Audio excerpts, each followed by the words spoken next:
Pada pertemuan sebelumnya kita telah membahas tentang bagaimana menanamkan ke dalam jiwa anak rasa ingin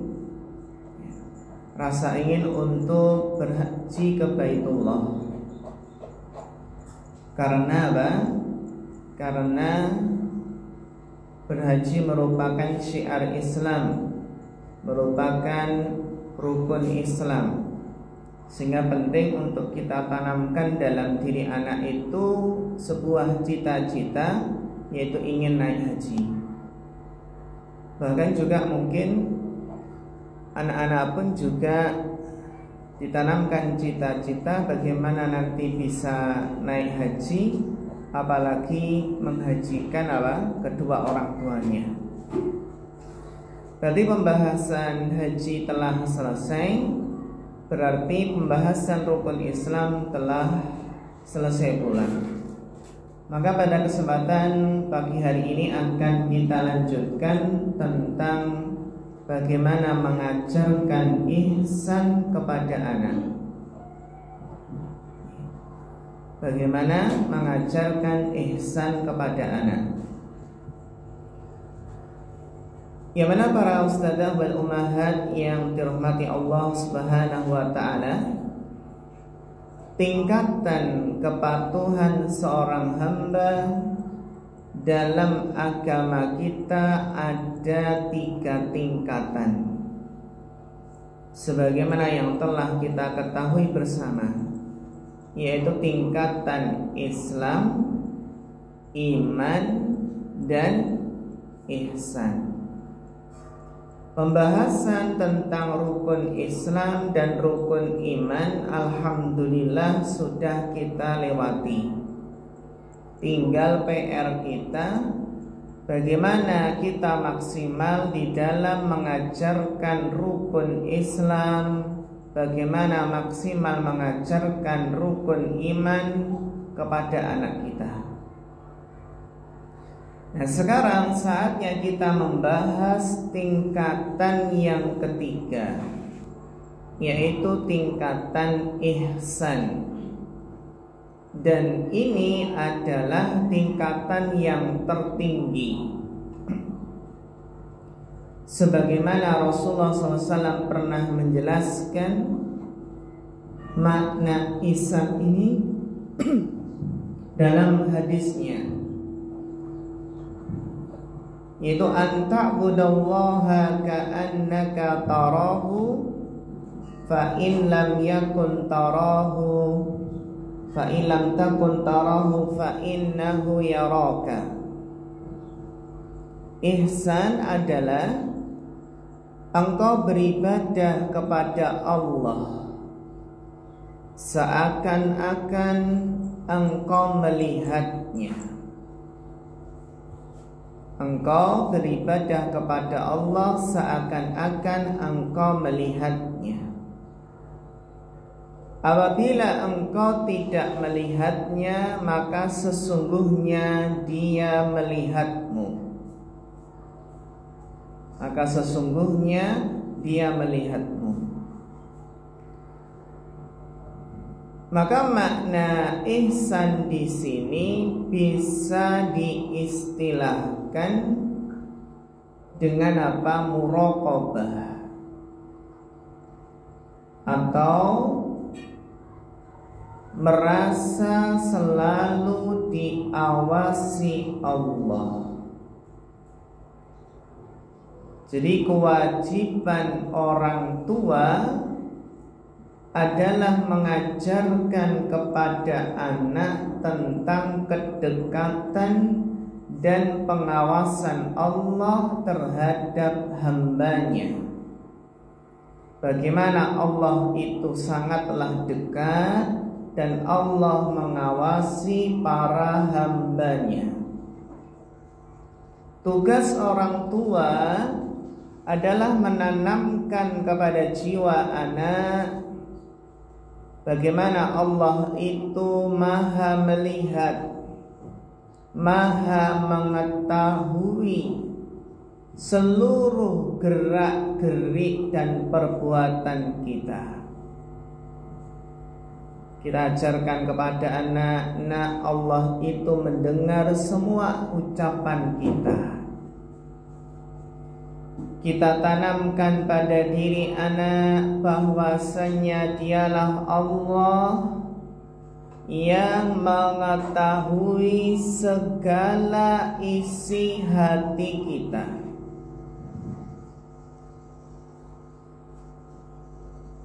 Bacakan kepada mereka, anak-anak kita, firman Allah, yaitu firman Allah dalam surat Al-Mujadilah ayat yang ke-7. Allah Ta'ala berfirman, alam tara anna allaha ya'lamu ma fis samawati wa ma fil ardh. Tidakkah engkau perhatikan bahwa Allah mengetahui segala apa yang di langit dan apa yang di bumi? Ma yakunu min najwa salasatin illa huwa rabi'uhum.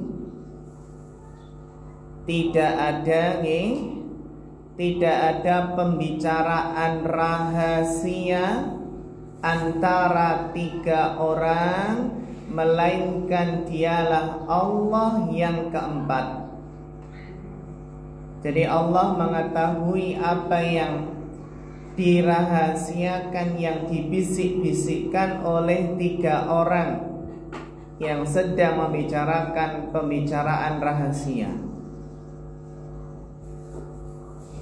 Wala khamsatin illa huwa sadisuhum. Dan tidak ada 5 orang melainkan dialah Allah yang ke-6. Wala adna min dalika wala aksara illa huwa ma'ahum aynama kanu. Dan tidak ada yang kurang dari itu atau mungkin lebih banyak, melainkan dia Allah pasti bersama mereka dimanapun mereka berada. Summa yunabbi'uhum bima 'amilu yaumal qiyamah. Kemudian dialah Allah yang akan memberitakan kepada mereka pada hari kiamat apa yang telah mereka kerjakan. Innallaha bikulli syai'in alim. Sesungguhnya Allah Maha mengetahui segala sesuatu. Al-Quran surat Al-Mujadilah ayat yang ke-7. Mungkin yang menjadi pertanyaan kita, para ustadzah wal ummahat, yang jadi pertanyaan adalah bagaimana Ustadz cara menanamkan ihsan ini, cara menanamkan sifat muraqabah, merasa diawasi Allah, bagaimana menanamkan dalam diri anak. Adapun prakteknya, cara menanamkan perasaan merasa diawasi Allah adalah apa? Adalah dengan cara sering-sering mengingatkan hal tersebut. Sering-sering mengingatkan hal tersebut bahwasanya Allah mengawasi hambanya. Saat kita, saat kita ingin memotivasi anak agar rajin beribadah dan agar meninggalkan perilaku yang negatif, maka berusaha mengingatkan ditingkatkan dengan pengawasan Allah Subhanahu wa ta'ala. Contoh nih, ketika ibu ingin melepas anaknya pergi ke masjid, jangan lupa nih berpesan dulu. Jadi para ustadzah wal ummahat ketika ingin melepas anak pergi ke masjid, jangan lupa berpesan. Bagaimana pesannya? Contoh pesannya, nak, sholatnya yang bagus ya nak, jangan rame, gak boleh bermain-main ketika sholat. Nah, ketika sholat gak boleh tolah-toleh ya. Ketika sholat, hayo gak boleh sikut-sikutan dengan temannya. Terus kita jelaskan kenapa gak boleh main-main ketika sholat. Kita jelaskan karena nak, sesungguhnya Allah itu maha melihat sekalipun ibu tidak melihatnya. Ingat nak, sekalipun ibu nggak tahu, tapi Allah maha tahu. Itu jadi memang harus kita itu sering berpesan. Jadi orang tua itu harus apa? Harus rajin menasihati dan tidak boleh bosan dalam memberikan nasihat. Terkadang sebagian orang tua mengeluh, Ustaz, saya bosan nasihati anak saya. Kenapa bu kok bosan? Nggak didengar Ustaz. Sudah berkali-kali dinasihati tapi masih ngeyel.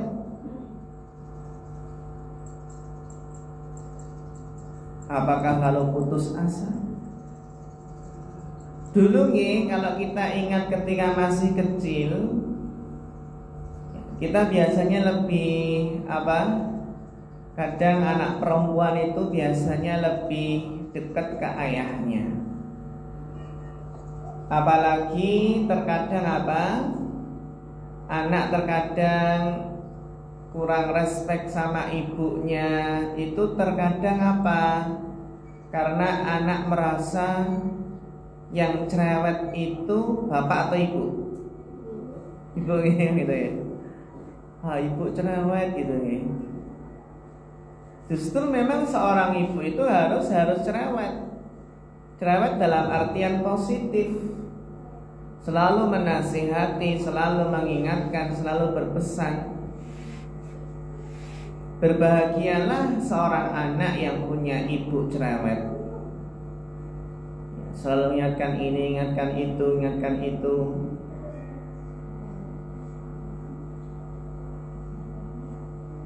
Sehingga terkadang kalau ibu itu lebih sering memberikan nasihat, lebih banyak ibu biasanya daripada ayah. Padahal nasihat dari ayah itu sangat penting sekali.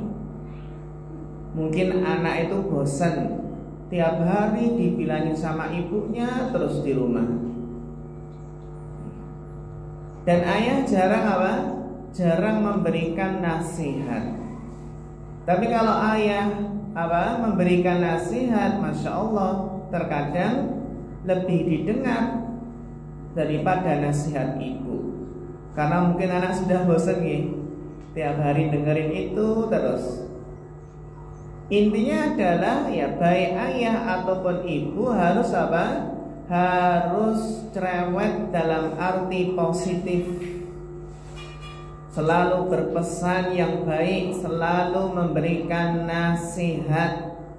Anak itu butuh bimbingan, butuh arahan. Jangan seperti orang tua yang masa bodoh, diam saja anaknya berbuat ya tingkah pola seperti apa saja selalu diam saja. Jadi ada tipe orang tua yang pendiam. Setiap apa yang dilakukan anaknya selalu diam. Padahal tingkah laku atau perilaku anak tersebut kurang pas. Meskipun di sini kita juga harus bijak dalam memberikan nasihat, karena nasihat itu yang penting itu kan dari hati.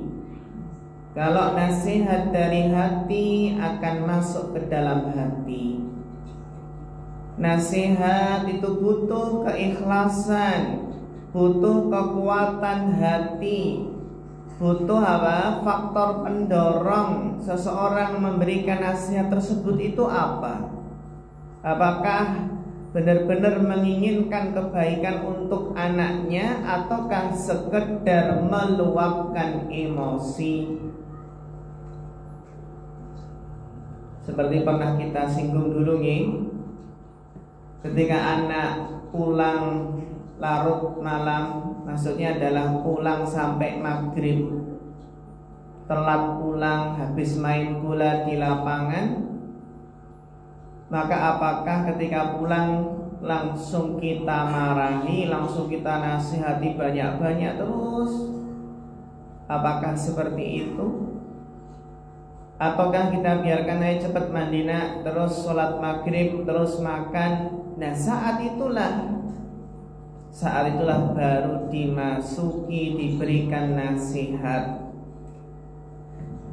Jadi terkadang memang nasihat itu meskipun nasihat baik, tapi kita ingat bahwasannya nasihat yang baik itu harus memperhatikan situasi dan kondisi. Apalagi nasihat itu kan berat untuk diterima, sehingga ketika memberikan nasihat kan harus mengetahui psikologi seseorang. Ini cocok nggak untuk menerima nasihat kondisi dia seperti ini? Karena harapannya kita adalah bagaimana nasihat itu bisa masuk ke dalam hati. Bukan pengen segera melampiaskan amarah. Sehingga para ustadzah wal ummahat yang dirahmati Allah Subhanahu wa taala, maka kita harus sering berpesan. Demikian pula contoh lain, ketika seorang ayah melepas kepergian anaknya ke sekolah, maka jangan lupa diwanti-wanti. Nak, belajar yang baik ya nak, jangan berbuat nakal. Ingat, Allah Maha melihat segala gerak-gerikmu, walaupun bapak atau ibu guru tidak melihatnya. Ini adalah benteng yang paling baik, paling kokoh ketika orang tua itu yang namanya anak pergi ke sekolah itu nggak bisa ngawasi. Nanti pulang sekolah pun juga kita nggak bisa ngawasi mampir kemana.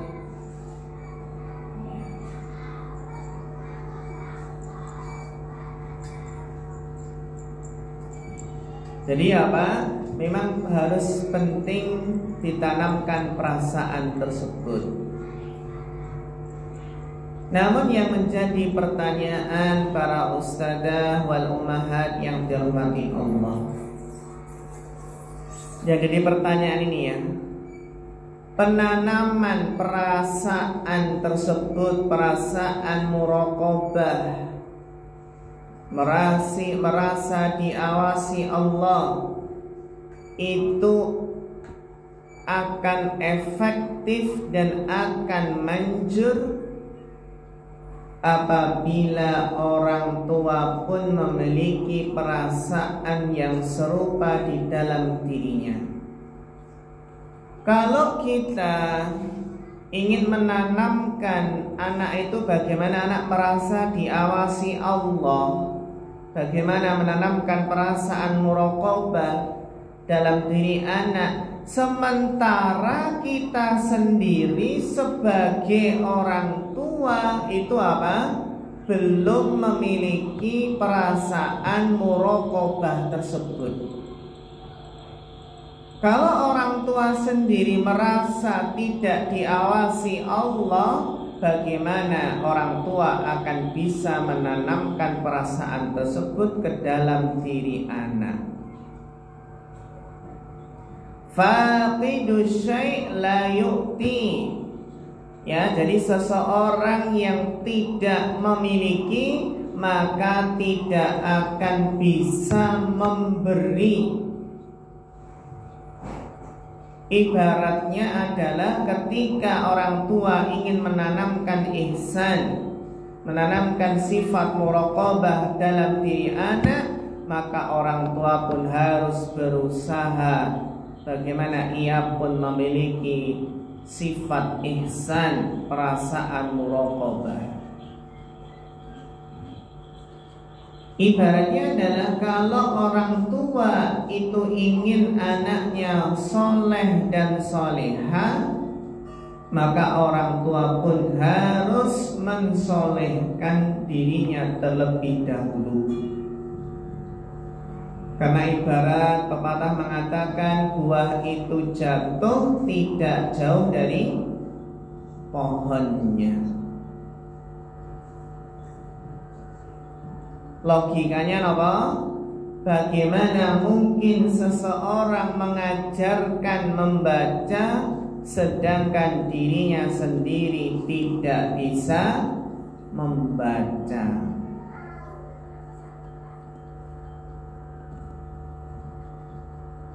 Jadi apa?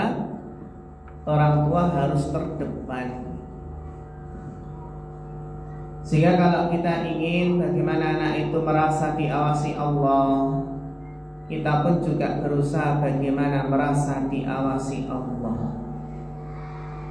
Terutama zaman sekarang ini muraqabah di zaman sekarang ini sangat penting sekali. Di zaman yang mana seseorang itu sangat mudah untuk melakukan pelanggaran. Kita hidup di zaman bagaimana seseorang itu sangat mudah terjatuh ke dalam dosa dan maksiat. Kalau tidak memiliki rasa muraqabah, merasa diawasi Allah, maka apa? Seseorang akan sering terjatuh dan terjatuh ke dalam dosa dan maksiat. Terutama ketika kita sedang menggunakan gadget, sedang menggunakan HP, sangat butuh apa? Sangat butuh sifat muraqabah, merasa diawasi Allah. Makanya sekarang apa? Kita hidup di zaman kemudahan teknologi yang canggih, alhamdulillah nih. Tapi di sisi lain ujian cobaan yang besar. Terutama ketika sendirian. Ketika sendirian, bagaimana agar seseorang tidak melihat yang diharamkan? Bagaimana seseorang tidak menonton yang diharamkan? Maka perlu sifat muraqabah di sini. Kita hidup di zaman yang sangat berat, ujiannya berat.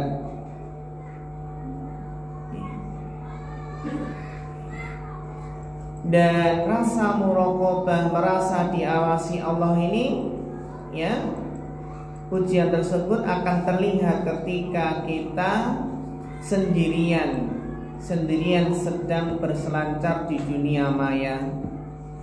Bagaimana di sana banyak fitnah, banyak kerusakan, yang mana seseorang harus punya benteng keimanan di dalam hatinya. Sehingga para ustadzah wal ummahat yang dirahmati Allah Subhanahu wa taala, jadi kita pun sebagai orang tua pun juga di sini apa? Ya, belajar meningkatkan ihsan ini. Meningkatkan ihsan muraqabah, merasa diawasi oleh Allah Subhanahu wa taala. Agar apa? Agar kita bisa menanamkan perasaan itu pula ke dalam jiwa anak-anak kita. Itu makna ihsan yang pertama yaitu muraqabah. Itu makna ihsan yang pertama. Ada pula makna ihsan yang kedua, yaitu apa? Ihsan bisa bermakna melaksanakan segala tugas dan tanggung jawab dengan baik. Melaksanakan segala tugas dan tanggung jawab dengan baik. Jadi bagaimana anak itu dilatih ketika melaksanakan tugas dan tanggung jawab bisa dikerjakan dengan sebaik mungkin. Terus ada pula makna ihsan yang ketiga, yaitu apa? Ihsan bermakna melakukan amal-amal kebaikan. Jadi kalau berbuat ihsan maknanya adalah apa? Melakukan amal-amal kebaikan. Itu makna yang ketiga. Intinya adalah para ustadzah wal ummahat, sangat banyak pintu-pintu kebaikan yang bisa kita buka, kita ajarkan untuk anak-anak kita. Yang mana kita buat bagaimana anak itu gemar melakukan kebaikan tersebut sejak dini, sejak kecil. Karena sebuah kaidah yang hendaknya kita selalu ingat bahwasanya apa? Bisa karena biasa. Bisa karena biasa. Seperti seseorang yang bisa membaca kitab gundul itu bisa karena biasa, setiap hari makanannya kitab gundul. Anak-anak yang kita latih untuk melakukan kebaikan-kebaikan di masa kecil, maka akan terbiasa melakukannya ketika dia sudah beranjak dewasa nanti.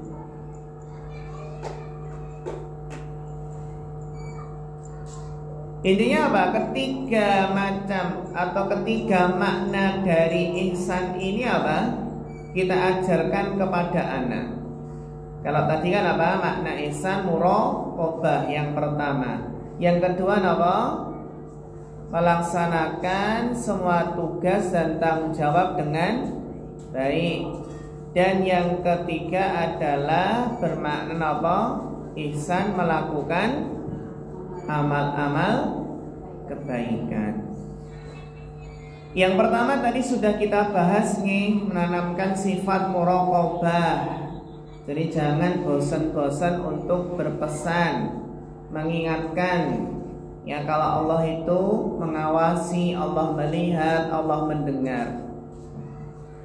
Sekarang adalah cara melatih. Bagaimana melatih anak itu bisa melakukan segala tugas dan tanggung jawab dengan baik.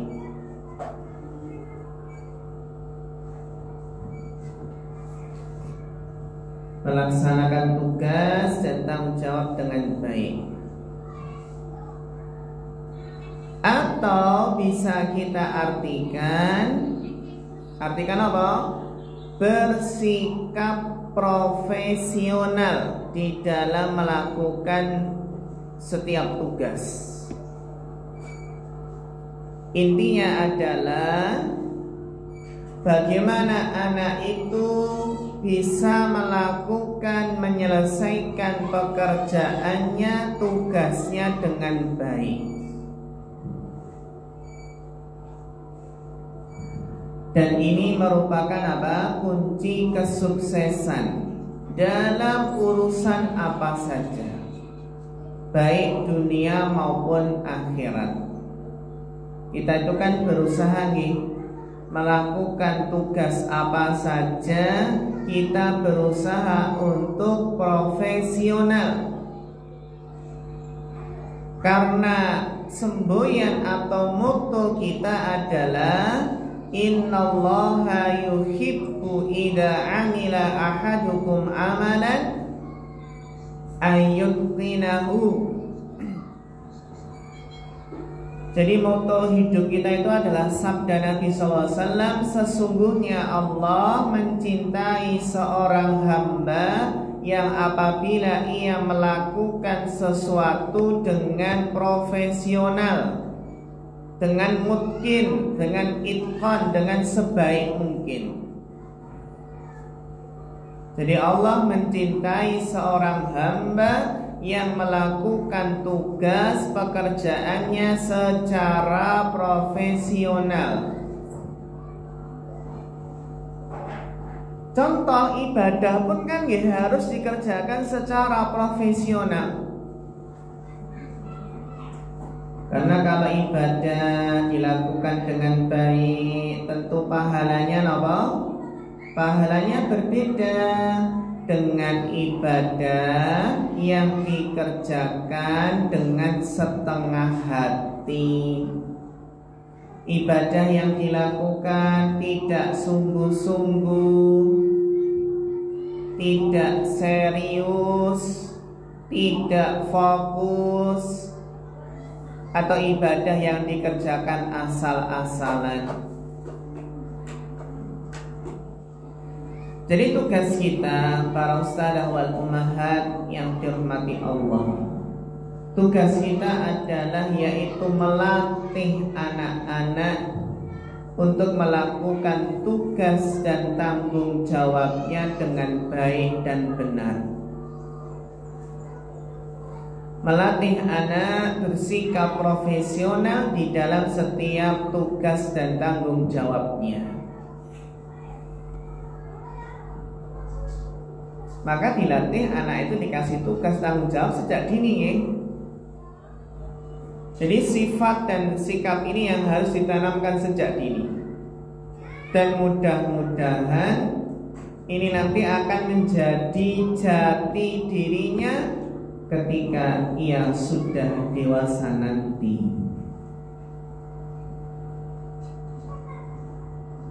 Jadi memang prinsip kita, kalau kita sudah menekuni, sudah melakukan sesuatu hal yang itu bermanfaat bagi dunia atau akhirat kita, maka kita berusaha mengerjakannya sebaik mungkin secara profesional.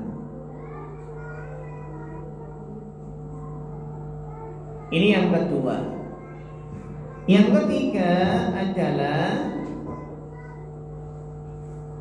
ihsan, yang maknanya disebutkan dalam sabda Nabi sallallahu alaihi wasallam, innallaha katabal ihsana ala kulli syai'. Sesungguhnya Allah Subhanahu wa ta'ala telah mewajibkan ihsan dalam semua urusan. Hadis riwayat Muslim. Dan makna ihsan ini diperjelas dalam lanjutan hadis tersebut. fa idza qataltum fa ahsinul qitlata. Maka apabila kalian membunuh, maka hendaklah kalian memperbaiki cara membunuhnya. Bagaimana membunuh dengan cara yang terbaik? Wa idza dzabhtum fa ahsinud dzibhata. Dan jika kalian menyembelih, maka sembelihlah dengan cara yang terbaik. Jadi kalau melakukan eksekusi, menghilangkan nyawa, itu harus dilakukan dengan baik, bukan sekedar asal-asalan yang penting mati, tidak. Demikian pula contoh yang lain adalah menyembelih hewan sembelihan. Bukan yang menjadi tujuan kita adalah bagaimana hewan mati, tapi bagaimana hewan itu mati dengan baik. Jadi ini adalah profesionalisme di dalam melakukan tugas yang kita kerjakan. Sampai-sampai contohnya di sini disebutkan oleh Nabi bahwa menyembelih pun harus profesional. Nah, Nabi kan menjelaskan, jadi menyembelih pun harus profesional. Bagaimana caranya, Ustazah? Caranya adalah hendaklah wal yuhidda ahadukum syafratahu. Hendaklah apa? Menajamkan pisaunya.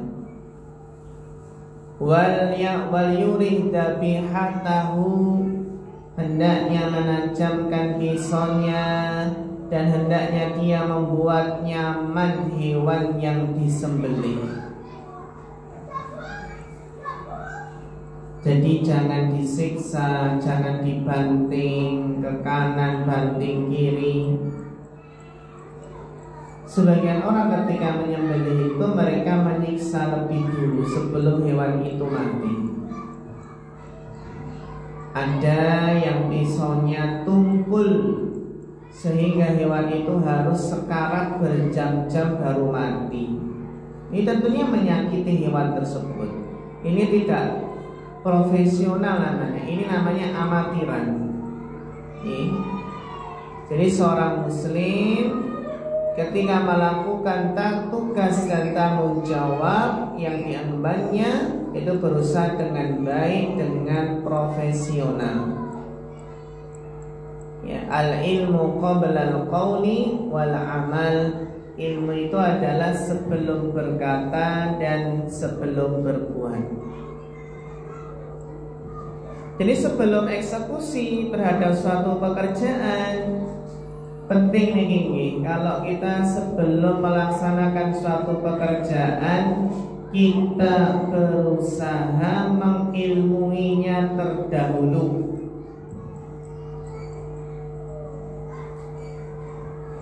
Terkadang penyakit seseorang dalam segala urusan, kadang-kadang seseorang itu tidak mau belajar, tidak mau membaca, tidak mau mencari tahu terlebih dahulu sebelum melakukan eksekusi pekerjaan.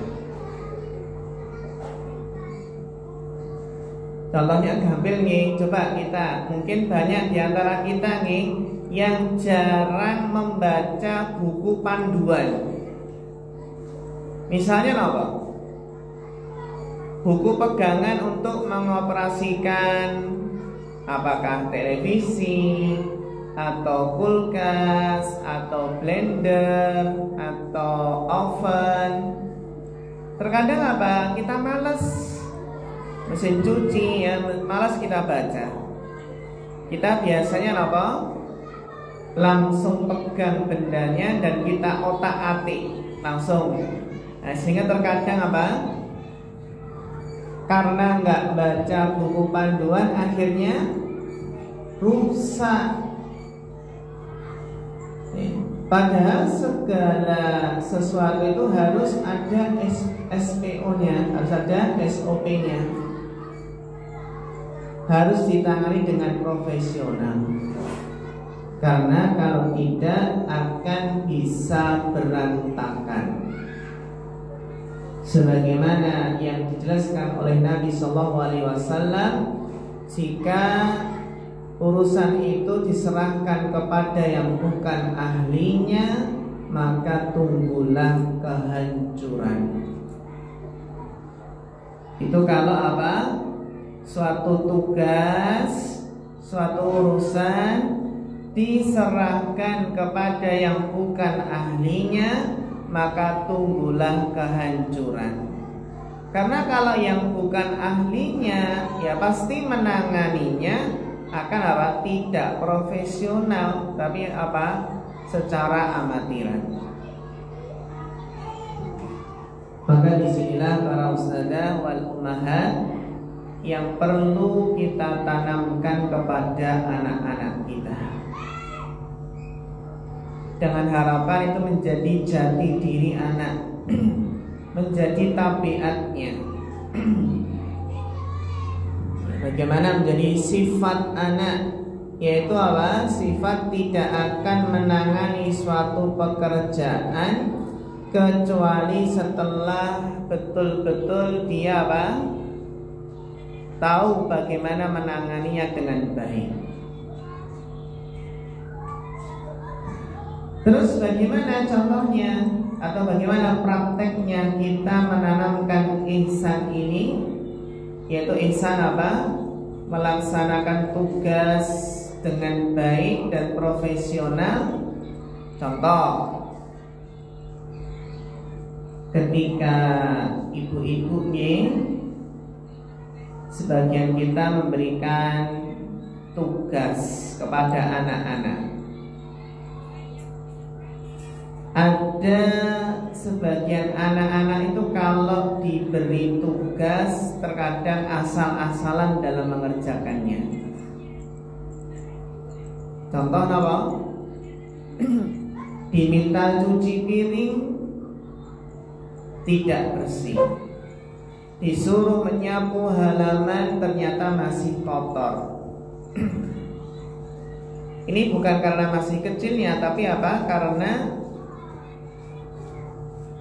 kurang maksimal, kurang profesional.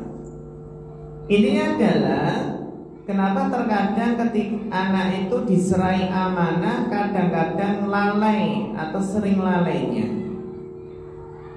Dan ini adalah bentuk tidak profesional di dalam menangani tugas yang kita serahkan kepada anak. Maka ini perlu dilatih sejak dini sehingga menjadi satu kebiasaan. Itu apa? Melatih, menanamkan dalam jiwa anak bahwasanya melakukan tugasnya maka harus melakukan dengan baik dan bukan asal-asalan. Hilangkan apa? Hilangkan perasaan atau apa? Semboyan sing penting dadi. Kan gitu nggih.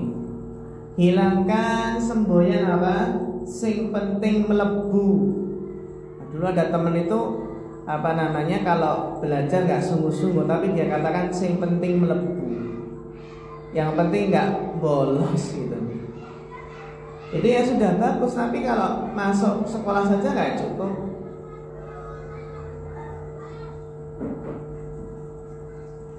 Jadi seorang muslim itu berusaha untuk profesional dalam apa? Dalam tugas yang ia tangani, tugas yang ia kerjakan. Innallaha katabal ihsana ala kulli syai'. Hadis riwayat Muslim. Contoh mudahnya nih, seperti tadi, seorang itu harus profesional dalam menyembelih, bukan asal-asalan yang penting ayamnya mati. Seperti orang yang menyembelih itu harus tahu di mana tempat untuk meletakkan pisaunya, bukan di tempat yang salah. Kalau di tempat yang salah, tentunya hewan itu tidak akan mati, sementara hewan tersebut akan kesakitan dan terluka. Orang yang mengerti, dia tahu di mana dia letakkan mata pisaunya, bagaimana cara menyembelih, itu orang yang profesional. Ada sebagian orang yang menyembelih ayam sampai putus lehernya untuk memastikan apa? Benar-benar sudah mati. Sebenarnya tidak harus seperti itu ya, tidak harus lehernya sampai putus. Karena orang yang sudah profesional, sudah terbiasa, itu bisa melakukan dengan baik. Bahkan cukup dengan sekali goresan langsung ayam tersebut mati. Seret, langsung apa? Dan ayamnya mati. Karena sebagian orang itu salah dalam meletakkan mata pisau, dibolak-balik, digorok kambingnya itu nggak mati-mati. Itu namanya tidak profesional dalam melaksanakan tugas. Nah, nggak punya ilmu maka nggak akan profesional. Maka disinilah para ummahat yang dirahmati Allah, harus kita latih anak-anak kita. Kita bisa melatih mereka dengan memberikan tugas-tugas tertentu. Kemudian nanti kita evaluasi, kita nilai pekerjaannya. Kita katakan nggak apa-apa nih, dalam rangka perbaikan kita katakan misalnya, nah maaf ini kurang begini, yang itu kurang begini, dan seterusnya. Maka lembaga-lembaga pendidikan pun juga apa?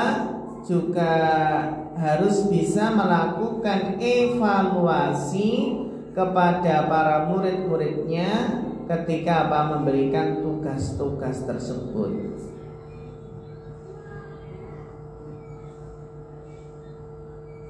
Coba dinilai bagaimana mereka melaksanakan tugas, supaya apa?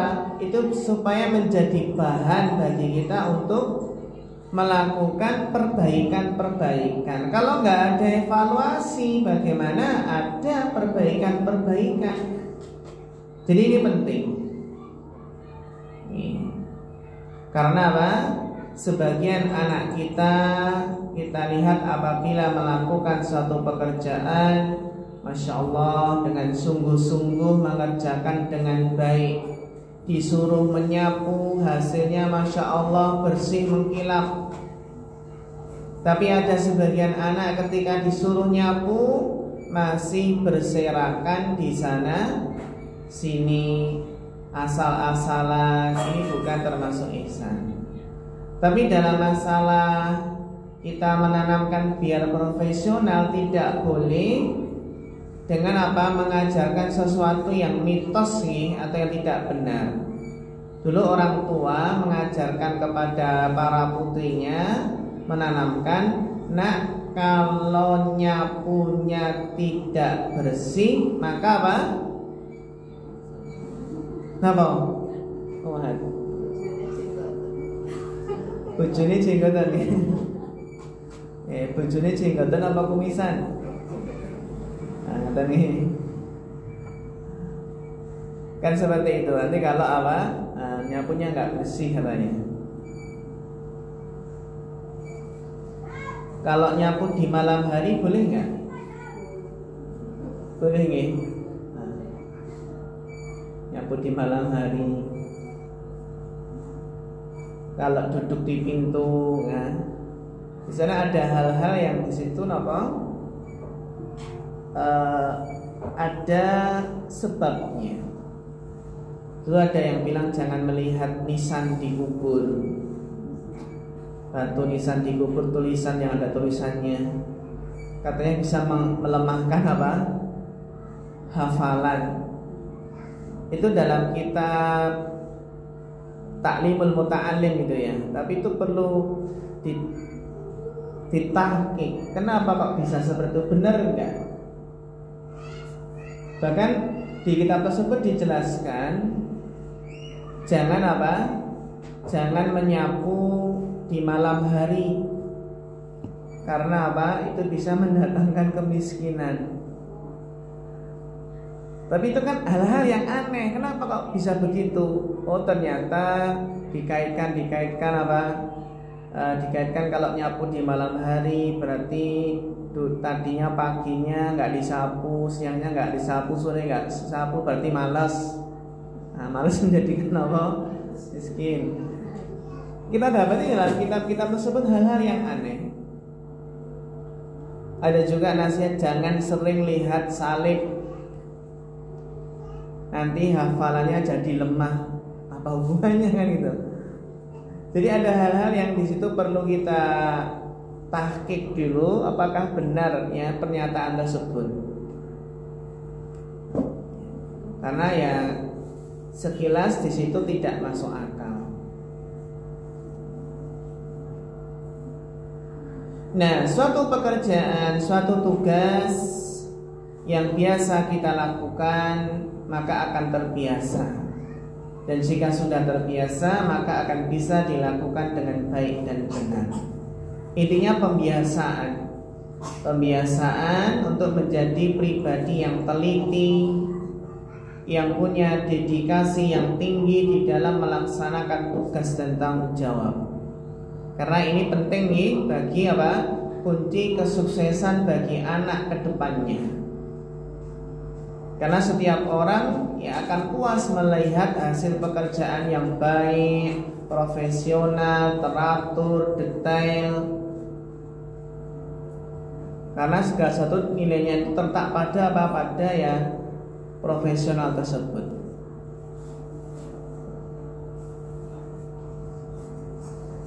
Para ustadzah wal ummahat yang dirahmati Allah Subhanahu wa taala, jadi ini merupakan modal berharga bagi anak-anak kita ke depannya nih. Kalau ingin sukses di dunia maupun di akhirat, maka sifat ini yang harus kita ajarkan mereka sejak dini. Yaitu apa? Berusaha profesionalis, ya, profesional dalam perkara dunia, apalagi dalam perkara akhirat. Kalau dalam urusan dunia itu bersikap profesional kan untuk mendapatkan keuntungan duniawi. Ya, kalau tenaga yang profesional kan beda gajinya dengan yang amatiran, pasti lebih tinggi yang profesional. Demikian pula dalam urusan akhirat pun secara pahala orang yang profesional dalam beribadah tentunya berbeda dengan orang yang ibadahnya asal-asalan. Dan karakteristik sifat ini, tabiat ini tidak muncul serta-merta, tidak muncul seketika, tidak muncul dadakan tiba-tiba. Karena ini adalah pembiasaan dan latihan yang terus-menerus. Ada sebagian orang kita lihat melakukan sesuatu dengan Masya Allah teliti. Dengan teliti karena dirinya sejak kecil memang sudah didesain, dilatih untuk teliti. Ada orang yang sering asal-asalan. Ternyata kenapa? Karena sering kecil, ya ketika kecil itu memang sering melakukan tugas asal-asalan. Ini akan terbawa nanti dalam semua urusan nantinya, baik itu urusan dunia maupun akhirat. Jadi kita lihat sebagian orang yang urusan akhiratnya, yang motonya adalah yang penting sudah dikerjakan, yang penting sudah sholat, yang penting sekian demikian. Jadi sekali lagi ini sangat penting profesional di sini yang menjadi modal yang berharga bagi anak-anak kita nantinya ketika menginjak dewasa. Maka jangan sampai telat menanamkan sifat ini kepada anak-anak kita. Nah, kita ingin anak-anak kita menjadi profesional dalam segala urusan yang mereka kerjakan, ya, sehingga apa? Ini menjadi bekal ketika dewasa kelak. Dan ini pun tentunya para ustadzah wal ummahat, kita pun juga berusaha ketika mendapatkan tugas, mendapatkan amanah, kita pun berusaha profesional. Demikian pula ketika kita mendidik anak pun, ketika mentarbiyah anak-anak kita pun berusaha profesional. Jadi mendidik anak jangan asal-asalan atau jangan coba-coba, sekedar coba-coba asal-asalan. Buat anak kok coba-coba, buat anak kok apa? Coba-coba. Ini kan apa? Iklan minyak gitu. Minyak apa ini? Minyak telur.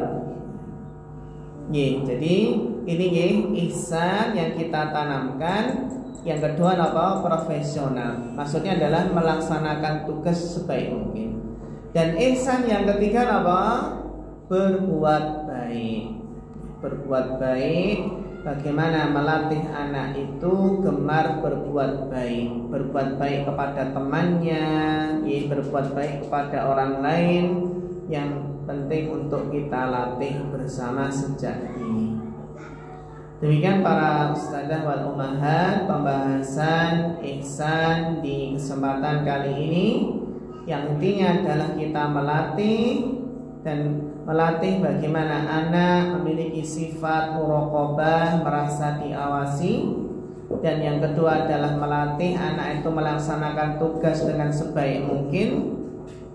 PR contohnya mengerjakan PR itu jangan asal-asalan, tapi dikerjakan dengan profesional.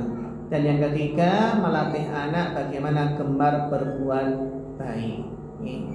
Melatih anak gemar berbuat baik. Dan yang terakhir, intinya apa?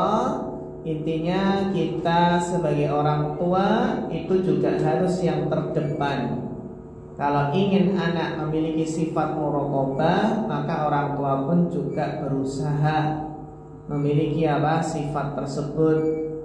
Orang tua juga berusaha profesional, dan orang tua pun juga harus gemar untuk berbuat kebaikan. Demikian yang kita bahas pada kesempatan kali ini. Barangkali ada sesi tanya jawab ataupun yang perlu didiskusikan, monggo kita persilahkan.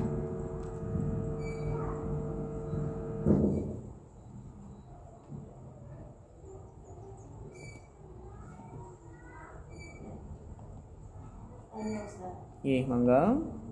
Untuk penanaman ihsan kepada anak itu sampai usia berapa ya? Misalkan kalau sudah SMP kayak gitu, itu penanaman ihsannya seperti apa? Apakah beda dengan anak-anak yang mungkin masih usia TK dan usia yang lainnya seperti itu? Iya. Kemudian yang kedua, ihsan untuk kita sebagai pendidik, misalkan di lembaga itu mewajibkan kita datang jam sekian sampai jam sekian, itu ya terus kemudian kita sering rutin berangkat. Atau mungkin di hari seperti ini, hari Sabtu, kita ada kajian untuk guru dan adik-adik ya. Tapi kita itu seringnya datangnya juga asal-asalan gitu ya. Harusnya kan jadwal kita jam 8, tapi kadang kita itu datangnya ya lebih gitu ya, kadang bahkan sangat lama sekali seperti itu. Gimana sikap kita di situ dan apa dampaknya jika kita terus seperti itu gitu. Nih, pertanyaan yang penting sekali nih berkaitan dengan menanamkan sifat ihsan ini. Intinya adalah bahwasanya menanamkan sifat ihsan di sini dimulai sejak dini, dimulai sejak kecil. Intinya adalah ketika anak itu sudah bisa diajak bicara, sudah mengerti, ya sudah saatnya itu diajarkan atau ditanamkan ihsan, maka kita mulai sejak dini. Termasuk kita berpesan ya tadi, ketika anak mau ke masjid kita pesani jangan ramai. Ketika anak sekolah jangan nakal sama teman. Itu dari sisi apa? Dari segi dimulainya menanamkan ihsan sejak dini. Sejak anak usia tamyiz bisa membedakan mana yang baik dan mana yang buruk. Kemudian tentunya berbeda apabila menanamkan ihsan kepada anak yang lebih dewasa, anak SMP, anak SMA. Tentunya apa? Tentunya ihsan itu lebih ditekankan lagi. Karena semakin dewasa anak, tentunya ujiannya, godaannya semakin besar. Terutama masa-masa remaja, masa-masa mencari jati diri. Penanaman ihsannya harus apa? Harus semakin ekstra, harus semakin sungguh-sungguh. Kalau anak SMP di luar itu kan kita lihat bagaimana pergaulannya. Terkadang orang tua kalau anak merokok kita nggak tahu, anak minum minuman keras nggak tahu, anak berkelahi nggak tahu, anak pacaran juga kita nggak tahu. Sehingga ketika anak SMP, SMA kita tanamkan ihsan lebih ekstra lagi. Terutama apa? Terutama dalam menggunakan HP. Kita wanti-wanti dalam menggunakan HP, berusaha bertakwa kepada Allah. Jangan pacaran lewat HP, jangan melihat hal-hal yang terlarang. Jadi semakin dewasa itu karena ujiannya semakin berat, godaannya semakin banyak, harus semakin ekstra lagi, harus semakin sungguh-sungguh dalam menanamkan perasaan atau sifat ihsan tadi. Dan ini tentunya juga dipengaruhi bagaimana pas kecilnya dulu. Sudah dilatih belum dengan apa? Perasaan ihsan ini. Karena nanti akan bisa membekas akan bisa apa? Membekas sampai dewasa kelak. Dan ketika seseorang itu mungkin apa? Berat dalam masalah ihsan ini, maka terkadang perlu apa? Perlu menghindari hal-hal yang di situ kalau dia sendirian akan terjerumus ke dalam maksiat.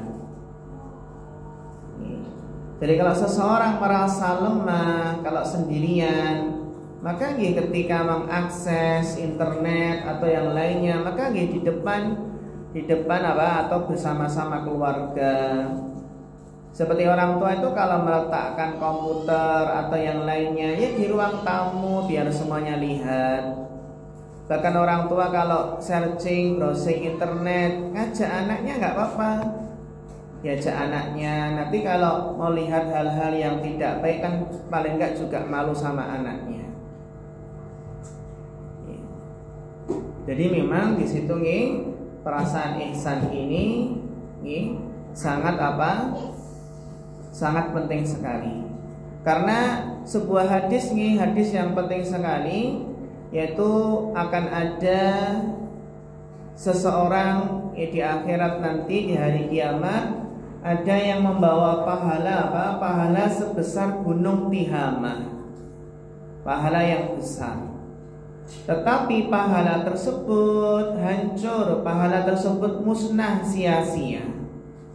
Kenapa? Karena ternyata idza khalau apabila ia sendirian intahaku maharimillah, ya, maharimallah. Jadi kenapa kok pahala yang besar tersebut sebesar gunung Tihamah itu bisa hancur, bisa musnah? Alasannya adalah ketika dia sendirian banyak menerjang larangan Allah. Ya, ketika sendirian apa? Ketika nggak ada yang tahu, dia menerjang larangan Allah.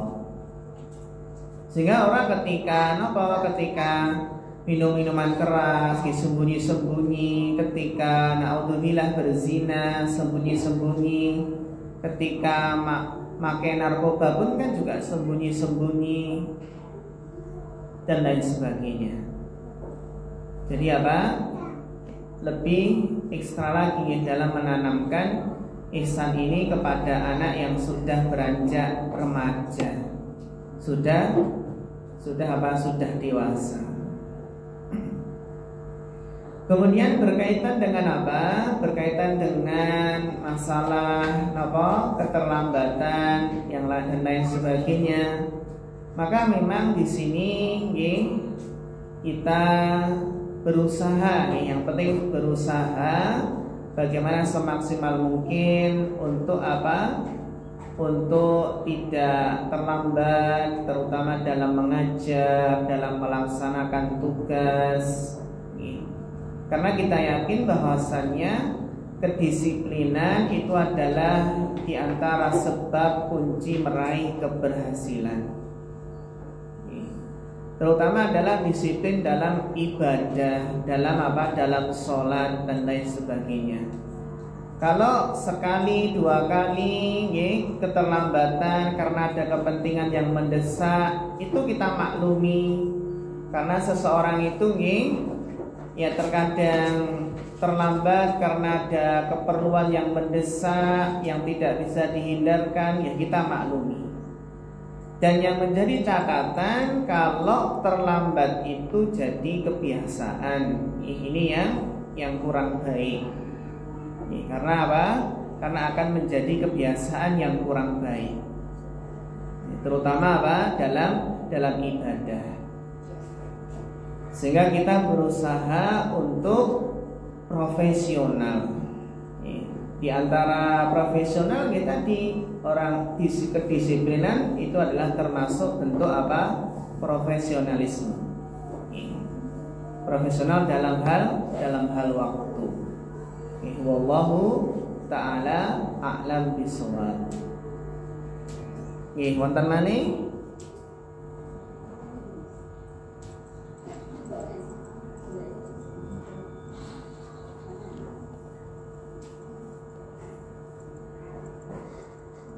Cukup? Sabar kita cukupkan materi pada pembahasan pada kesempatan kali ini karena waktunya juga sudah habis. Kita akhiri wa nas'allahu ta'ala al-huda wat tuqa wal afafa wal ghina. Fa akhirul kalam, wassalamualaikum warahmatullahi wabarakatuh.